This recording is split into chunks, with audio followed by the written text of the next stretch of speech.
2018ರ ಬಳಿಕ ಈಗ ಮತ್ತೆ ಸ್ಯಾಂಡಲ್ವುಡ್ನಲ್ಲಿ ಮೀಟೂ ಬಿರುಗಾಳಿ ಬೀಸ್ತಾ ಇದೆ.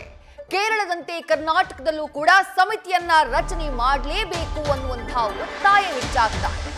ಫೈರ್ ಸಂಸ್ಥೆ film industry for rights and equality ಈ ಸಂಸ್ಥೆಯ ಮೂಲಕ ಮುಖ್ಯಮಂತ್ರಿಗಳ ಮೊರೆಯನ್ನ ಹೋಗಿದ್ದಾರೆ ಕಲಾವಿದರು. ನಿನ್ನೆಯೇ ಮುಖ್ಯಮಂತ್ರಿಗಳನ್ನ ಭೇಟಿಯಾಗಲಾಗಿತ್ತು. ಉದಯೋನ್ಮುಖ ನಟಿಯರನ್ನ ಪೀಡಿಸಿದವರಿಗೆ ಹಾಗಾದ್ರೆ ಆಗುತ್ತಾ ಶಿಕ್ಷೆ? ಮುಖ್ಯಮಂತ್ರಿಗಳು ಕೂಡ ನಿನ್ನೆ ರಿಯಾಕ್ಟ್ ಮಾಡಿದ್ರು ಈ ವಿಚಾರಕ್ಕೆ ಸಂಬಂಧಪಟ್ಟ ಹಾಗೆ. ನೋಡೋಣ, ಸಭೆ ಮಾಡ್ತೀನಿ, ಕಮಿಟಿ ಮಾಡೋಣ ಅನ್ನುವಂಥ ಮಾತನ್ನ ಹೇಳಿದ್ರು.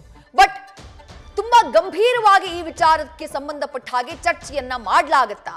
ಸ್ಯಾಂಡಲ್ವುಡ್ನಲ್ಲೂ ಕೂಡ ಇರಬಹುದಾದಂತಹ ಸಮಸ್ಯೆಗಳು ಅನ್ನೋದಕ್ಕಿಂತಲೂ ಹೆಣ್ಣು ಮಕ್ಕಳಿಗೆ ಸೆಟ್ನಲ್ಲಿ, ಸಿನಿಮಾ ಸೆಟ್ ಇರಬಹುದು, ಸೀರಿಯಲ್ ಸೆಟ್ ಇರಬಹುದು, ಅಲ್ಲಿ ಸಮಾನವಾದಂತಹ ಸೌಲಭ್ಯವನ್ನ ಒದಗಿಸುವಂತಹ ಕೆಲಸ ಆಗುತ್ತಾ? ಚಿತ್ರರಂಗದಲ್ಲಿ ಹೆಣ್ಣು ಮಕ್ಕಳ ಹಕ್ಕನ್ನ ರಕ್ಷಿಸುವಂತಹ ಹಾಗೆ ಸಮಾನತೆಯನ್ನ ಕಾಪಾಡುವಂತಹ ಕೆಲಸ ಆಗುತ್ತಾ?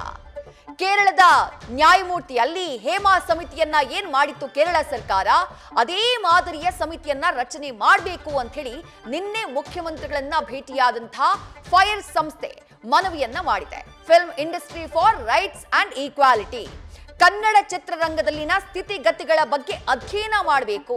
ಯಾಕಂದ್ರೆ ಇಲ್ಲಿ ನಟಿಸುವಂತಹ ಹೆಣ್ಣು ಮಕ್ಕಳು ಕೇವಲ ನಟನೆ ಮಾತ್ರ ಅಲ್ಲ, ಸಿನಿಮಾ ರಂಗದಲ್ಲಿ ಬೇರೆ ಬೇರೆ ವಿಭಾಗಗಳಲ್ಲಿ ಹೆಣ್ಣು ಮಕ್ಕಳು ಕೂಡ ಭಾಗಿಯಾಗಿದ್ದಾರೆ, ಉದ್ಯೋಗವನ್ನ ಮಾಡ್ತಾರೆ, ವೃತ್ತಿಯನ್ನ ಮಾಡ್ತಾರೆ. ಅಂಥವರಿಗೆ ಒಂದು ಸೇಫ್ ಆಗಿರುವಂತಹ ಜಾಗವನ್ನ ಸೃಷ್ಟಿ ಮಾಡಬೇಕು ಅನ್ನುವಂತಹ ಕಾರಣಕ್ಕಾಗಿ ಅದಕ್ಕೆ ಸಂಬಂಧಪಟ್ಟಂತಹ ಕ್ರಮವನ್ನ ರಾಜ್ಯ ಸರ್ಕಾರ ತೆಗೆದುಕೊಳ್ಳಬೇಕು ಅನ್ನುವಂತಹ ಒತ್ತಾಯವನ್ನ ಮಾಡಲಾಗಿದೆ. ನಿನ್ನೆ ಮುಖ್ಯಮಂತ್ರಿಗಳನ್ನ ಭೇಟಿ ಆದಂತಹ ಸಂದರ್ಭದಲ್ಲಿ ಲೈಂಗಿಕ ಕಿರುಕುಳ ಕೇಸ್ಗಳ ತನಿಖೆಗೆ ಸಮಿತಿಯನ್ನ ರಚನೆ ಮಾಡಬೇಕು ಅನ್ನುವಂಥದ್ದು ಫೈರ್ ಸಂಸ್ಥೆ ಮಾಡಿರುವಂತಹ ಆಗ್ರಹ. ಚಿತ್ರರಂಗದಲ್ಲಿ ಮಹಿಳೆಯರ ಸುರಕ್ಷತೆಗೆ ಸೂಕ್ತವಾದಂತಹ ಒಂದು ನಿಯಮವನ್ನ ರೂಪಿಸಬೇಕು. ಇಲ್ಲೂ ಹಾಗೆ ಆಗ್ತಾ ಇದೆ ಅಂತಲ್ಲ, ಕೇರಳದಲ್ಲಿ ಹೊರಗಡೆ ಬಂತಲ್ಲ ವರದಿ, ಅಲ್ಲಿ ಹಲವು ಪ್ರಮುಖ ನಟರ ಅಸಲಿಯತ್ತು, ಅವರ ವಿರುದ್ಧದ ಆರೋಪಗಳು ಬೆಳಕಿಗೆ ಬಂತಲ್ಲ, ಇಲ್ಲೂ ಕೂಡ ಹಾಗೆ ಆಗ್ತಾ ಇದೆ ಅಂತಲ್ಲ. ಬಟ್ ಹಾಗಾಗಬಾರ್ದು. ಇಫ್ ಇನ್ ಕೇಸ್ ಹಾಗಾಗ್ತಾ ಇದ್ರೆ ಅದ್ರ ಬಗ್ಗೆ ಒಂದು ತನಿಖೆ ಆಗಬೇಕು.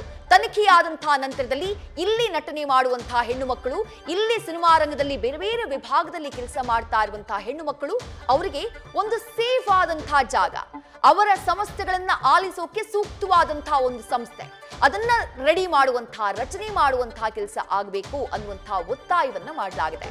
ಹೈಕೋರ್ಟ್ನ ನಿವೃತ್ತ ನ್ಯಾಯಮೂರ್ತಿಗಳ ನೇತೃತ್ವದಲ್ಲಿ ತನಿಖೆಯಾಗಬೇಕು, ಸಮಿತಿ ರಚನೆಯಾಗಲಿ, ಆ ಆಯೋಗ ಎಲ್ಲದರ ಬಗ್ಗೆ ತನಿಖೆ ಮಾಡಲಿ ಅನ್ನುವಂತಹ ಒತ್ತಾಯವನ್ನ ಫೈರ್ ಸಂಸ್ಥೆ ಮಾಡಿದೆ.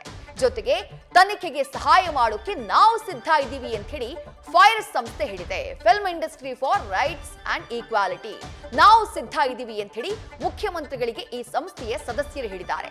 ಹಾಗೆಯೇ ತನಿಖೆಯ ಸಂಪರ್ಕ ಕೊಂಡಿಯಾಗೋದಕ್ಕೆ ಸ್ಯಾಂಡಲ್ವುಡ್ ನಲ್ಲಿ ಏನಾಗ್ತಾ ಇದೆ, ಏನ್ ನಡೀತಾ ಇದೆ, ಎಂಥ ವ್ಯವಸ್ಥೆ ಬೇಕು, ಹೆಣ್ಣು ಮಕ್ಕಳ, ಇಲ್ಲಿ ಕೆಲಸ ಮಾಡುವಂತಹ ಹೆಣ್ಣು ಮಕ್ಕಳ ಆಗ್ರಹ ಏನು, ಅವರಿಗಾಗ್ತಾ ಇರುವಂತಹ ಸಮಸ್ಯೆ ಏನು, ಈ ಬಗ್ಗೆ ಸಮಿತಿಗೆ ತಿಳಿಸುವುದಕ್ಕೆ ನಾವು ರೆಡಿ ಇದ್ದೀವಿ ಅಂತ ಹೇಳಿ ಫೈರ್ ಸಂಸ್ಥೆ ಹೇಳಿದೆ.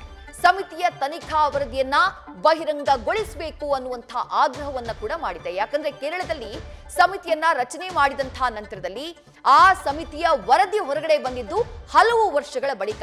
ಹೊರಗಡೆ ಬಂದಂತಹ ನಂತರದಲ್ಲೂ ಹಲವು ಪ್ರಮುಖ ನಟರ ಪ್ರಕರಣಗಳನ್ನ ಇನ್ನೂ ಕೂಡ ಬೆಳಕಿಗೆ ತಂದಿಲ್ಲ ಅನ್ನುವಂಥ ಆರೋಪ ಇದೆ. ಹಾಗಾಗಬಾರದು. ಕರ್ನಾಟಕದಲ್ಲಿ ಸ್ಯಾಂಡಲ್ವುಡ್ ನಲ್ಲಾಗುವಂತಹ ತನಿಖೆ ಏನಿದೆ, ಆ ತನಿಖಾ ವರದಿಯನ್ನ ಬಹಿರಂಗಗೊಳಿಸಬೇಕು. ಆ ನಂತರ ಹೆಣ್ಣು ಮಕ್ಕಳಿಗೆ ಒಂದು ಸುರಕ್ಷಿತವಾದಂತಹ ಸ್ಥಳ, ಸಿನಿಮಾ ರಂಗದಲ್ಲಿ ಕೆಲಸವನ್ನ ಮಾಡುವುದಕ್ಕೆ, ಅದು ಸೀರಿಯಲ್ ಇರಬಹುದು ಅಥವಾ ಸಿನಿಮಾ ಇರಬಹುದು, ಒಂದು ಉತ್ತಮವಾದಂತಹ ವಾತಾವರಣವನ್ನ ನಿರ್ಮಾಣ ಮಾಡುವಂತಹ ಕೆಲಸವನ್ನ ರಾಜ್ಯ ಸರ್ಕಾರ ಮಾಡಬೇಕು ಅಂತ ಹೇಳಿ ಫೈರ್ ಸಂಸ್ಥೆ ಮನವಿಯನ್ನ ಮಾಡಿಕೊಂಡಿದೆ. ಮುಖ್ಯಮಂತ್ರಿಗಳು ಇದನ್ನ ಎಷ್ಟು ಗಂಭೀರವಾಗಿ ತೆಗೆದುಕೊಳ್ತಾರೆ, ಯಾವ ರೀತಿ ಮುಂದಿನ ದಿನಗಳಲ್ಲಿ ಕ್ರಮಕ್ಕೆ ಮುಂದಾಗ್ತಾರೆ ಅನ್ನುವಂತಹ ಕುತೂಹಲ ಇದೆ. ನ್ಯೂಸ್ ಫಸ್ಟ್ ನಿರ್ಭೀತಿಯಿಂದ ನಿಮ್ಮ ಪರವಾಗಿ.